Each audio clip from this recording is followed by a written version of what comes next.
to you whatsoever. All right, so first up, the confession tapes on Netflix.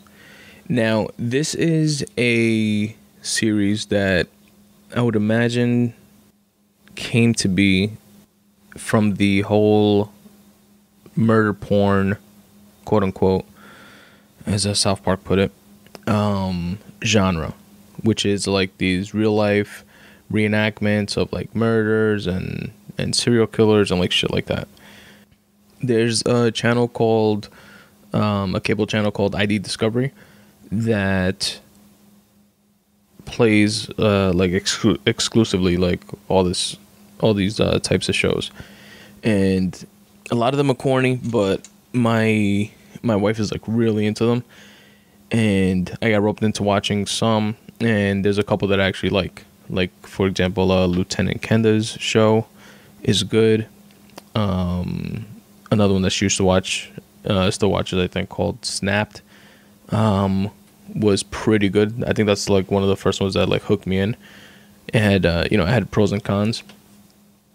And for example, from like Snapped, something that I did like I like the fact that it's narrated. Like I love stuff that's narrated I've told you guys in the past, whether it's movies or like Shawshank Redemption style type of thing, or books that have omniscient narration throughout it. And this show is like that, Snapped.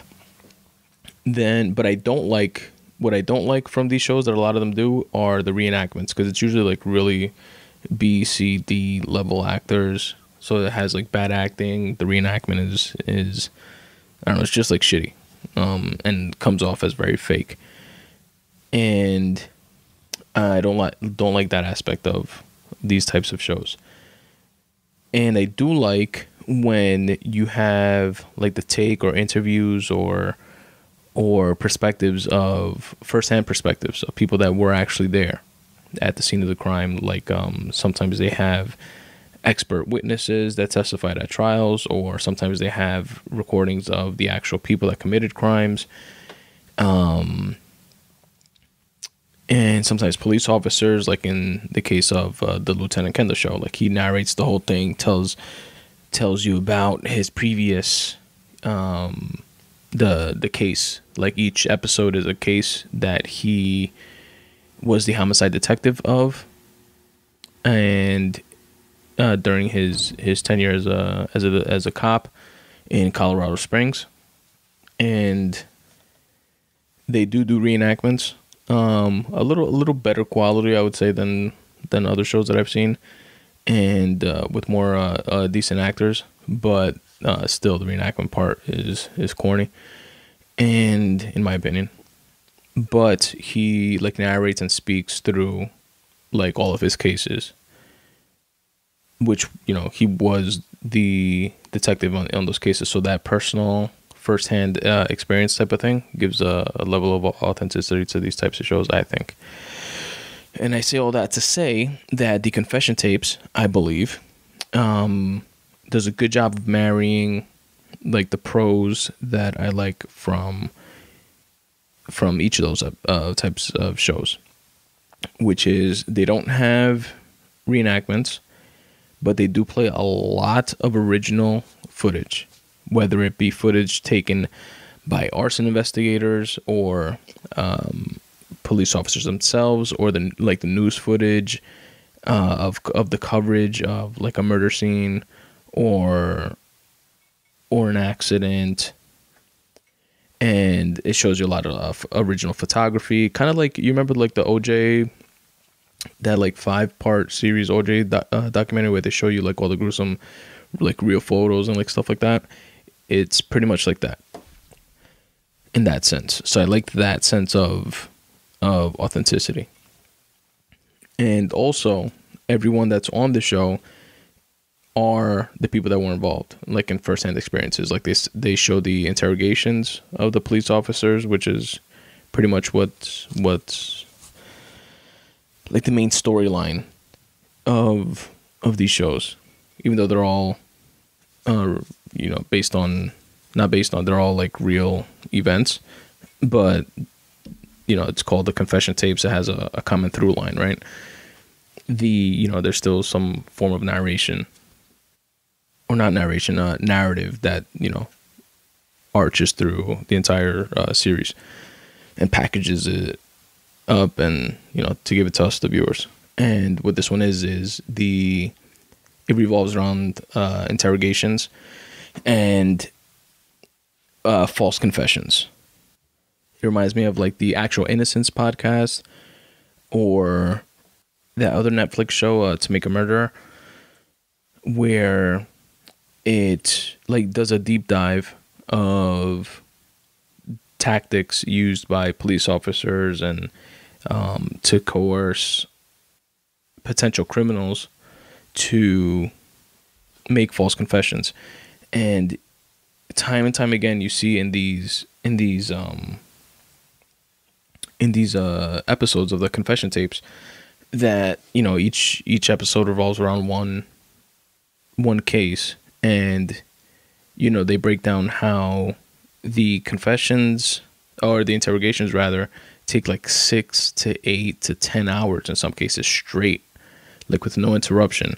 And they have expert testimonies from like psychologists and stuff like that on the show, on the program, stating how, no matter who you are, what you did, if you didn't do it, especially if you didn't do it after like 8 hours, it like breaks you down and makes people admit to anything and everything, especially if you have an expert police officer and you're in this awkward and intimidating situation where you're being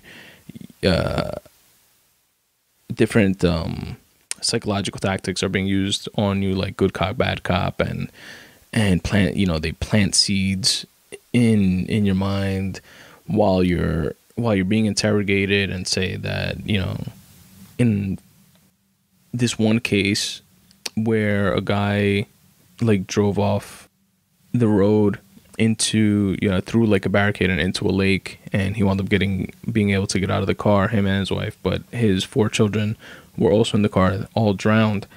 He was interrogated for, I think it was 6 or 7 hours straight, and like one of the cops kept saying things like, my kids cry in the car and they play around a lot, like sometimes I hit the gas and like to scare them or try to shut them up, or I put the radio up really loud, and sometimes I just wanted to like strangle those kids. And like they say stuff like that, and then later on they circle back and say, ask the guy, do you think that there's a chance that maybe you like press the gas like really hard and then the pedal got stuck, et cetera, like stuff like that. And then they're like, maybe it's a chance. Yeah, I think I did do that. Now, now that you mention it.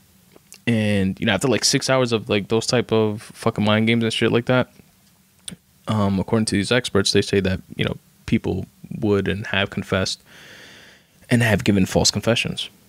Now, what I like about the show is that it's not, every case is not as straightforward as, the cops fucked them, this is definitely a false confession. But like some of them do come off that way. But a lot of them, what I like about it is that like halfway through the show, you're like, this motherfucker's a fucking monster. He definitely committed this crime. And then when you hear the defense attorney speak, and then the prosecution's attorney speak, and then they interview different jurors sometimes when they get a hold of them, and you hear like everybody's take, you're like, wait, no, they didn't allow this in the courtroom, and the jurors knew only the A, B, and C, but they didn't know about D, E, and F. I don't think he did it. He definitely didn't do it, actually. And it kind of leaves you torn, which is pretty interesting, to say the least, and scary at the same time, because you see how the powers that be, and by the powers that be, I mean, like in a situation like this, the powers that be would be the police officers, the court system, the attorneys, the judge, jurors, etc., like the system in place.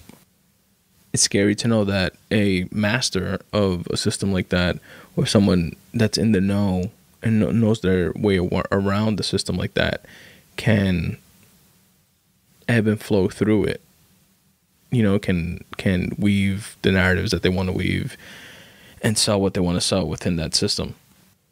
They know exactly what type of confession would work, what type of words can be strung together, and then clips that can be used by the prosecuting attorney versus an entire interrogation tape to convict someone or to sway the jury to convict someone. So, for example, in that specific case that I mentioned, where it was like a 6 to 7 hour straight interrogation, I think the jury was only showed like a 5-minute clip of it, where the guy was like saying, yeah, maybe I think I did step on the gas.